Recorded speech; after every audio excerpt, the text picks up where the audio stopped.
Alright, so now we're going to move on to the next part, which is where we're actually going to work with the code a little bit, and we're going to talk about, we talked about functions, so now we're going to talk about an infrared receiver and serial control. We're not going to talk about serial control because we don't have time for that.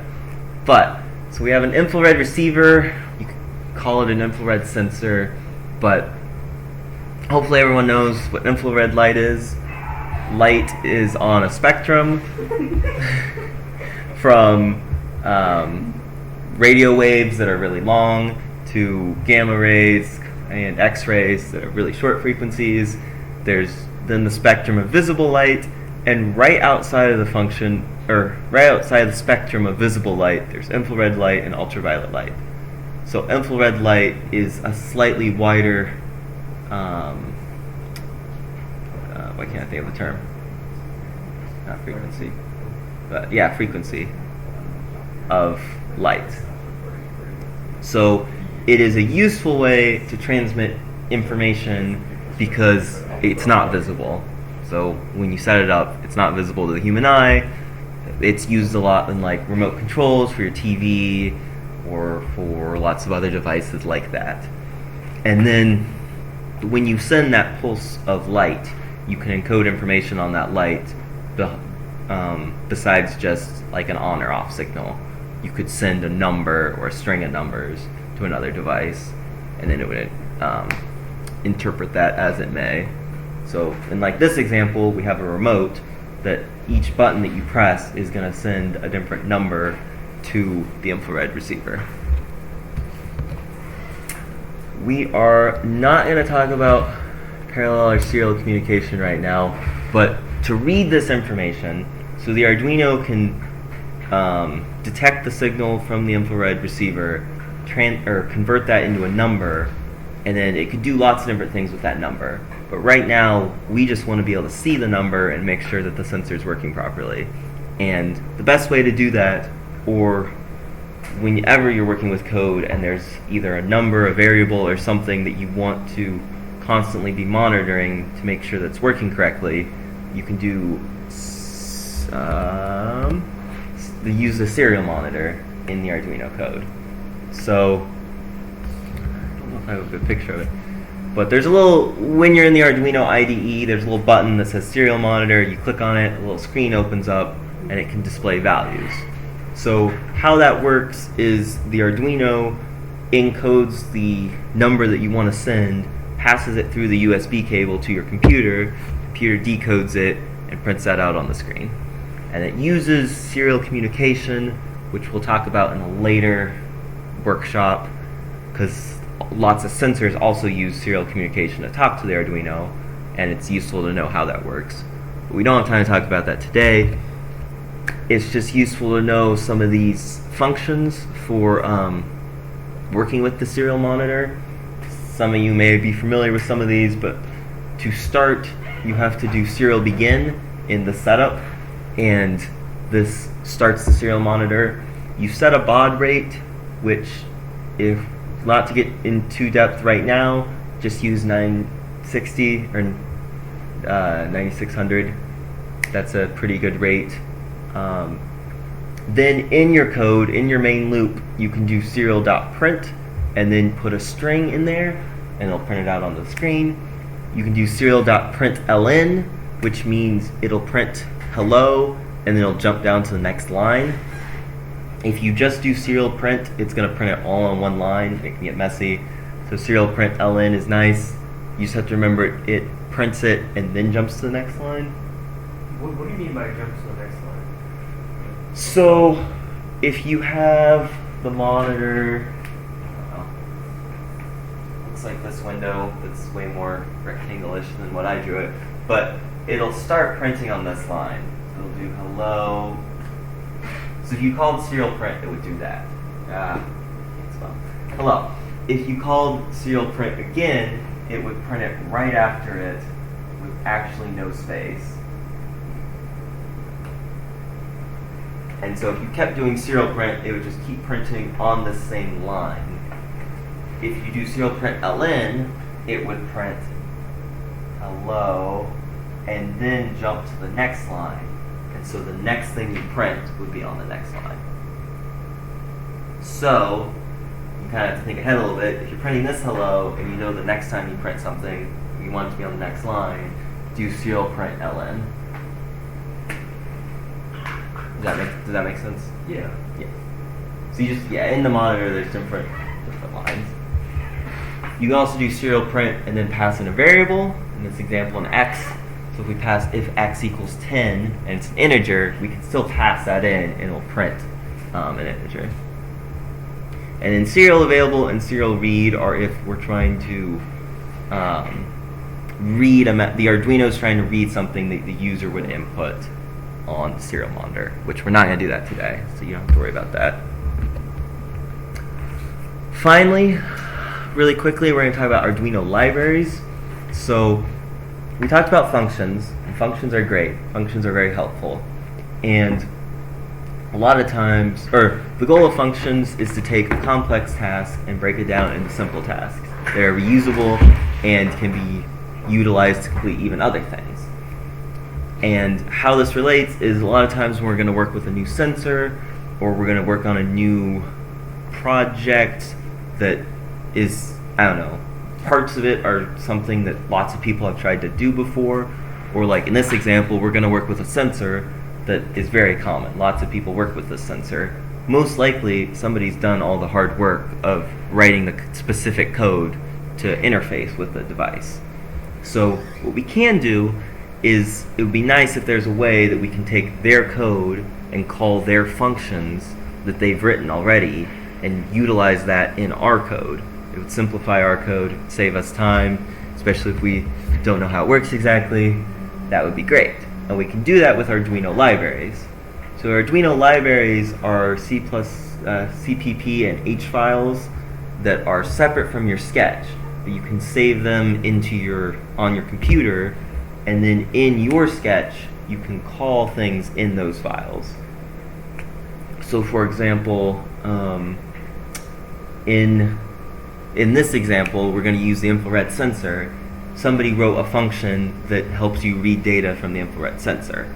And instead of you having to write all that code, you can just write the function name, pass in the parameters, receive the output, and it does all the hard work for you. And it makes it easier for beginners to work with some of these sensors that you may not want to know all the details of how all the hardware works, and lots of things that are very complicated. Now, your sketch has to be able to recognize that you're doing that, and that some of the functions you call might be located in other locations. So to do that, at the very beginning of your sketch, at the very top, you do this hashtag include, and then you put the name of the files that you're referencing.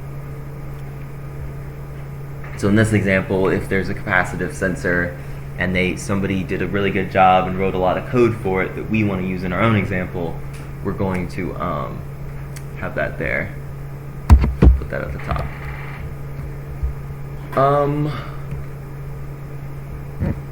How about we talk about how we install Arduino libraries after we wrote the sketch, and you guys can follow along when we talk about it. So how about we wire this up first? So this is the infrared receiver. We're going to wire up to the Arduino. It's super simple. It's a 3-pin device. Make sure that you have it facing the right way when you figure out what sensors go where. There's a little S on one side in the receiver. You can see the little S in the picture. So make sure you have it facing that way.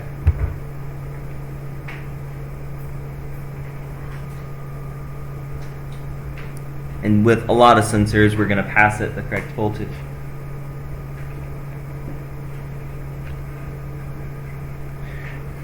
We're going to pass them the right voltage, we're going to connect it to ground, and then we're going to have some output pin that the Arduino actually reads. So 3-pin devices are very common.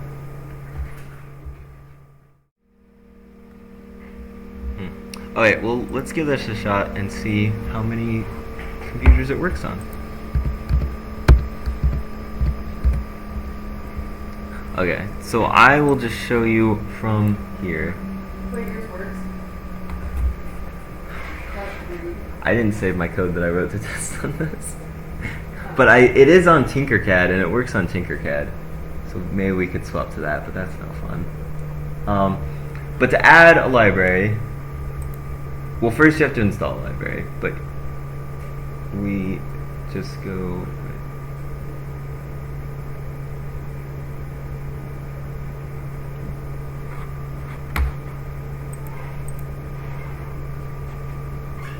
Oh, okay. So you go to Sketch, here, include libraries, make sure you're all the way at the top, manage libraries. This screen will come up, and then in here you can search whatever you want. We're going to do IR remote. The second one is the version that we want, just theoretically.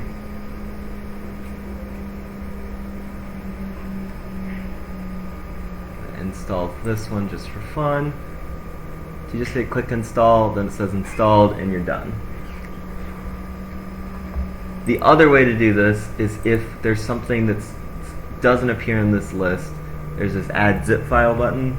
So you can just download a zip file, go here, click add zip, click on the file location where it is, and then the Arduino IED will do everything for you. So then when we actually want to use the library, we just go to include libraries, and then we scroll through here and we find the name of the library that we selected. So then when you click on that, that should make a hashtag include file appear at the top.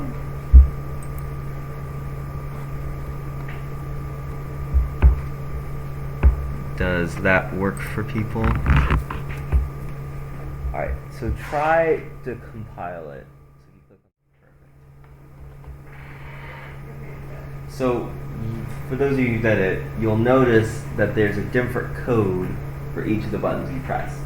And if you see a code that's just FFFFFFF, that is just, I don't know what you would call it, but it's kind of just a default value.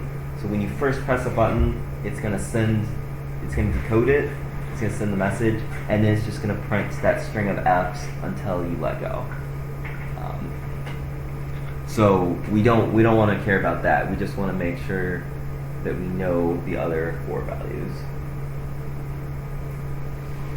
So either write them down, that's FF629, here, we'll just write it up on the board, we'll make it easy.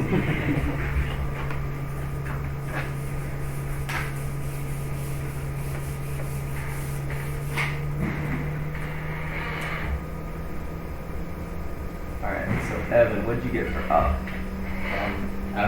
F906F. 6F. And William, what did you get for down?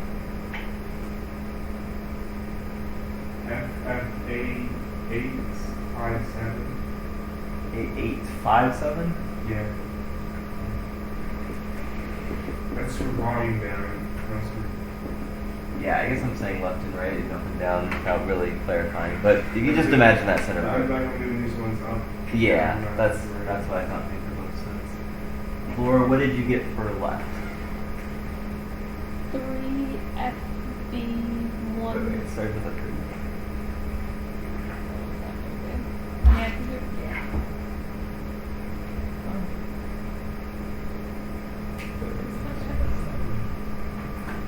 Yeah, should we starting with F? They're all good. Because Maybe not. There are some that don't start with that. Literally every time it's my different up answers. Alright, press it again. DA. Oh, I think you were scrolled over slightly. So it's this one? FF2. Say that again. FF22DD. DE? DD. Alright, and then Evan, what did you get for right?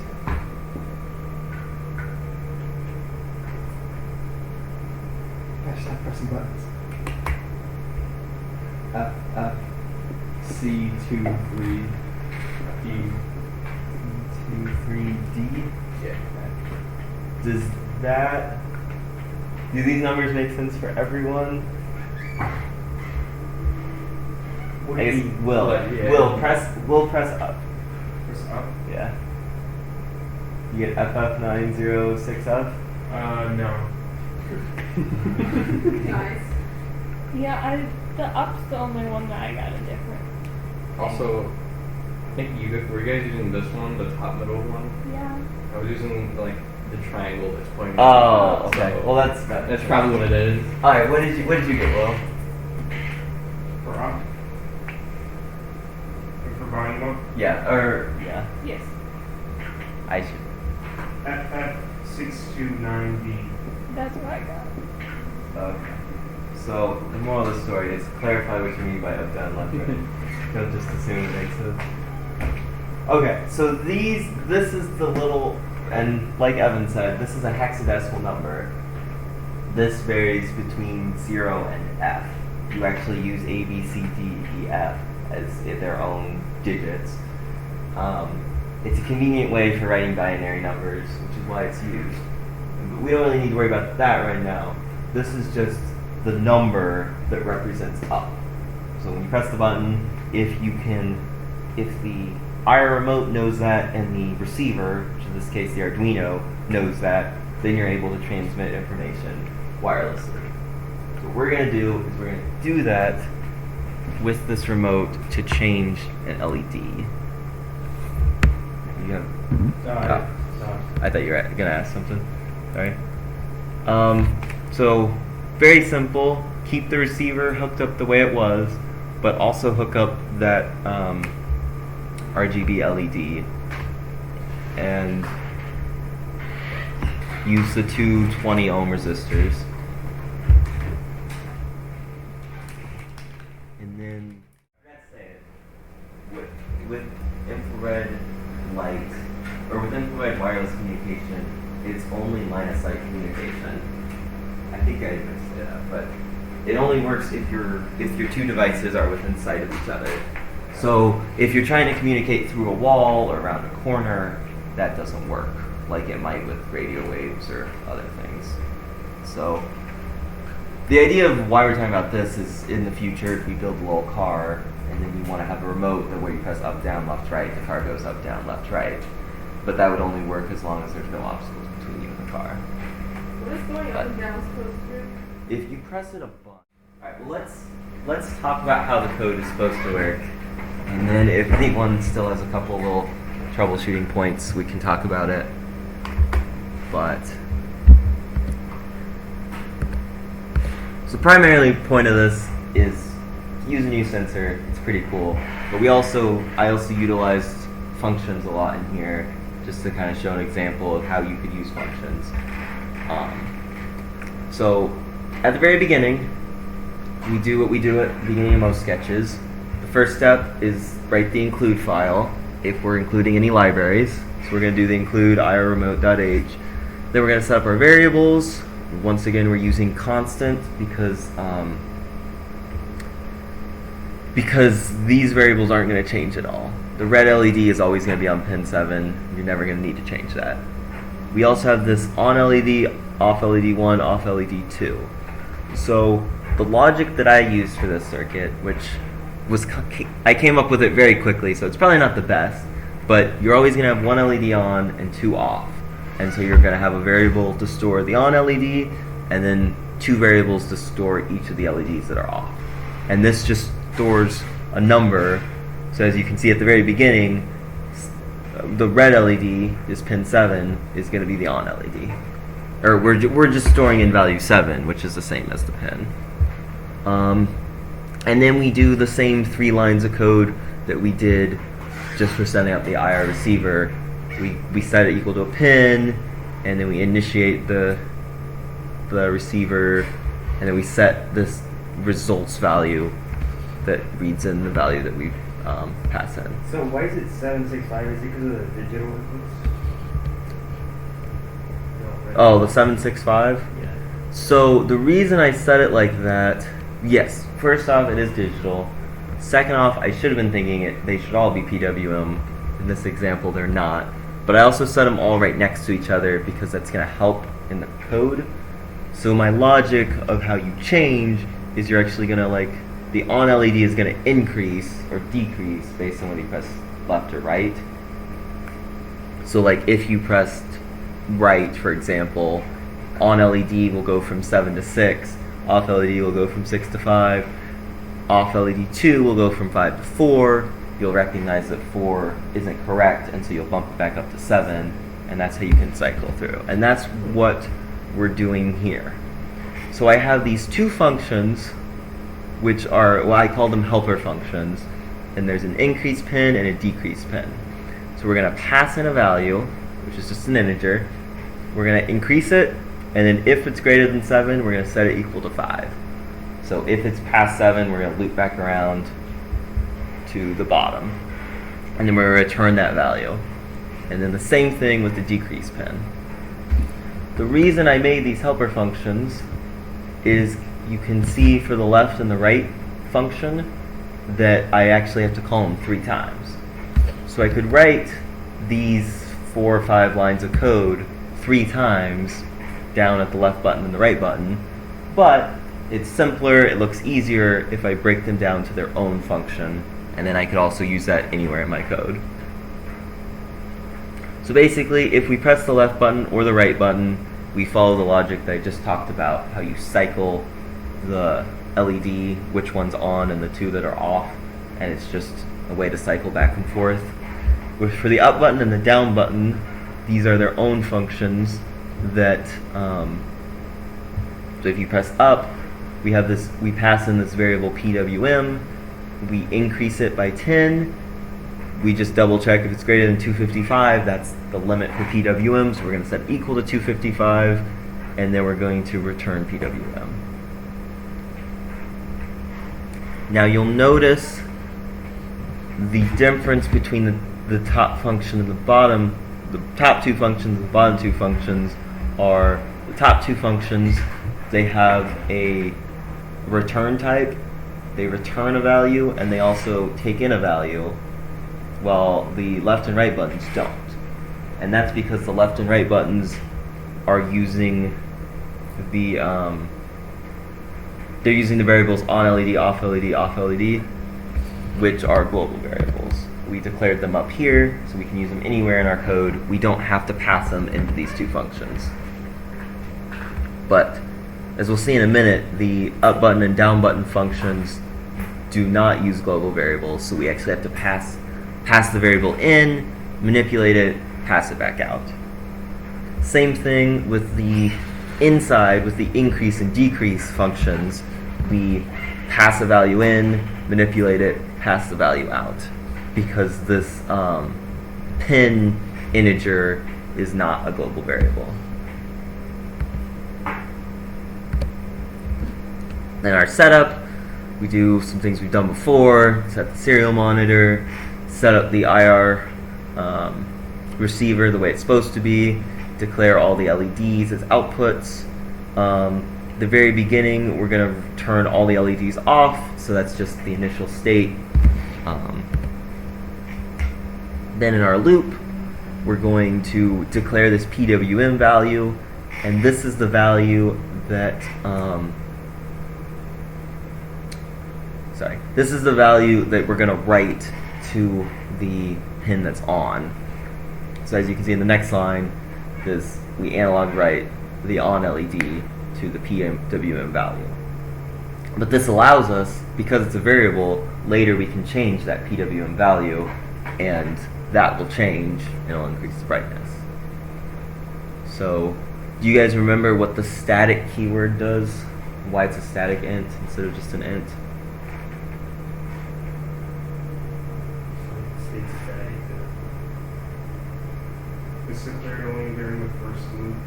Yes. So we're declaring this variable PWM value to equal 150, but we're only declaring it the very first time it's called. So the second time we loop around, if we didn't have the static, PWM value would be set to 150 again, and all the changes that you made would never be recognized. So then we just have a series of if statements. If we have results from the receiver, we're going to check. If it's this result, then we're going to go to up button. If it's another result, we're going to go down button function. If it's the left button, we're going to go to the left button function. As you can see here, with the up and down buttons, we have to pass in a value, because once again, that value is a local variable. It's not a global variable. But for the left and right, all the values that we're going to need, or all the variables we're going to need in the function are global, so we don't have to pass them in and out. And then at the bottom, I just do some serial prints, so it can help me troubleshoot the code if anything goes wrong. And then I just do a quick delay so that it's not necessary, but I've heard that it helps make the code smoother, just if you have like a couple millisecond delay in your loop, if you don't already have that. So are there any questions? I know this was the longest code that we've used before, but hopefully breaking it down into parts helps make it a little easier. Hopefully the idea of how these functions can be helpful makes sense. Hopefully most people's circuit is working pretty well. Any questions?